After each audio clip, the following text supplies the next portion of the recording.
One of the first Type 4C mass timber buildings in the United States to be completed, Heartwood in Seattle ushers in a new era of timber housing. As the industry experts in mass timber technical design assistance and education, WoodWorks has supported nearly 200 tall mass timber projects in design. With most tall mass timber projects requiring 2-hour fire resistance ratings for structural members and connections, the topic of fire design is at the forefront of many project conversations. In this video, hear from members of the Heartwood team as they explain the design, fabrication, and construction process of a 2-hour rated all-wood beam column panel connection.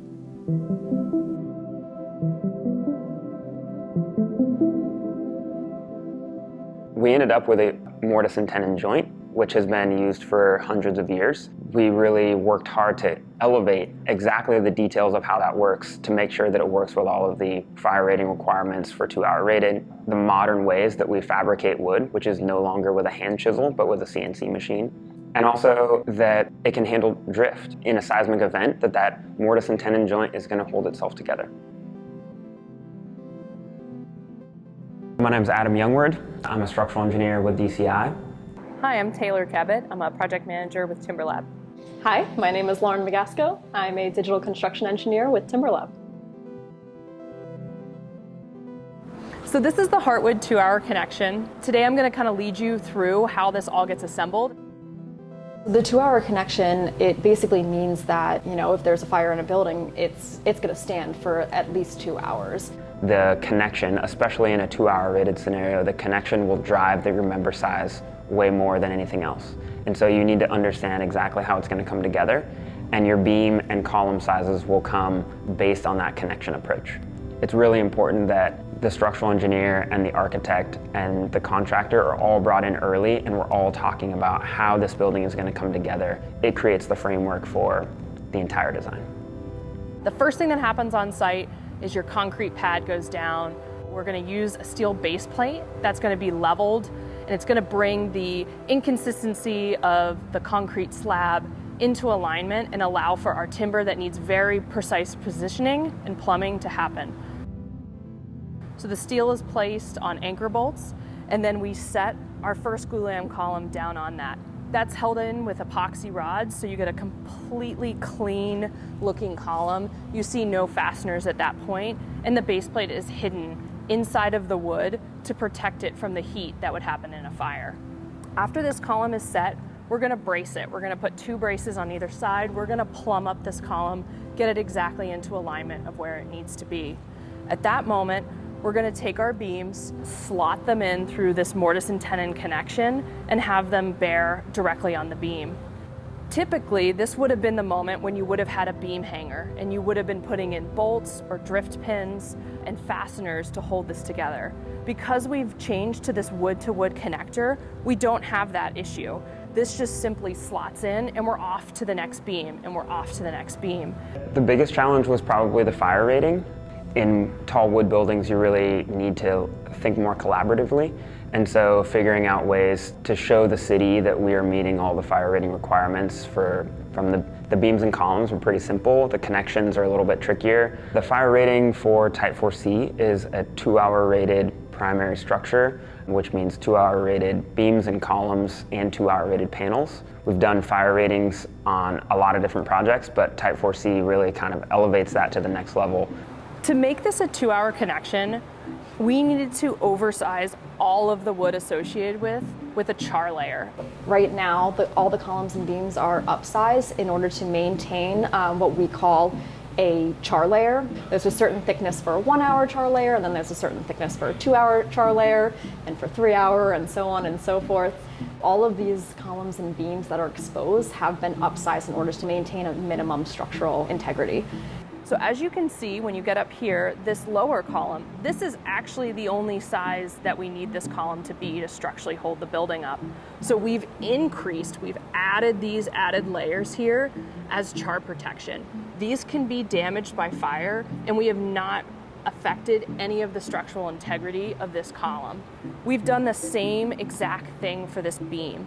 This beam does not need to be this wide or this deep to support itself, but we have oversized it to allow for the char layering to happen. Inherently, when you build a building like this, you need to provide gaps between all of the pieces. This is both for fabrication tolerances. Wood is a natural material, it's expanding, it's contracting, but you also need them to allow for the pieces to come together easily in the field. Unfortunately, these gaps expose this connection to fire, and we need to ensure that those gaps are removed. One of the ways that we do that is by utilizing fire tape. It can be a challenge because we have lacking data that really supports how we approach fire rating is usually surrounding a UL assembly, and in wood charring, you don't really deal in UL assemblies anymore. You have to deal with calculation and char rates and how the wood actually behaves in the fire. It's a little bit more of a performance rather than a one test pass or no pass type of scenario. So it takes a little bit more creativity and thoroughness to make sure that you're covering it from all angles. Because it's going to be exposed, we use this fire tape. So it's an adhesive tape that really just sticks to the beam ends, and then there's places in the column that it sticks to. It basically expands to about 3 times the thickness of it. That really locks in so that no smoke can kind of get through any of the gaps within the glulam column and beam, or the glulam column and the CLT. We wanted to maintain that clean, really clean and nice look for the public and the users of the building. This fire tape is routed into the beams and routed into the columns. Without the tape, this connection would not work. And this is really part of the advancements that we're making to utilize these materials to allow us to build how we traditionally would have, but do it in the speed that we need. Once all the beams are on and all the columns are on, it's time to set our CLT. The CLT is pulled directly off the truck, it's set on top, and this is the moment that we start making our connections. We're gonna screw down through the CLT and into the beam. We've now locked the entire bottom connection together. Once that has happened, we can go ahead and pull the braces off of the column and utilize them on the floor above. Once the next glulam columns come, we pull them directly off the truck and they rest on the column below. You can see that we've held this column up off of the CLT. We only want this column to bear on that column. We don't want the column to bear on the CLT in place of loading. This also does double duty of allowing water that might happen during erection from rain not to wick up into the column and cause discoloration or damage to it.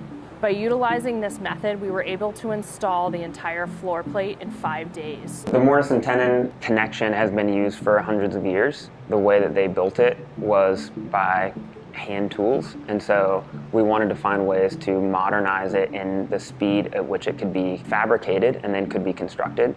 And so allowing the all wood connection really allows them to move really fast. Just a few screws in the field allows them to place beams and columns extremely quickly. We saw on site that we could install all of the beams on a floor in half a day. That typically would have taken 2 to 3 days if we had to make all of those steel connections happen.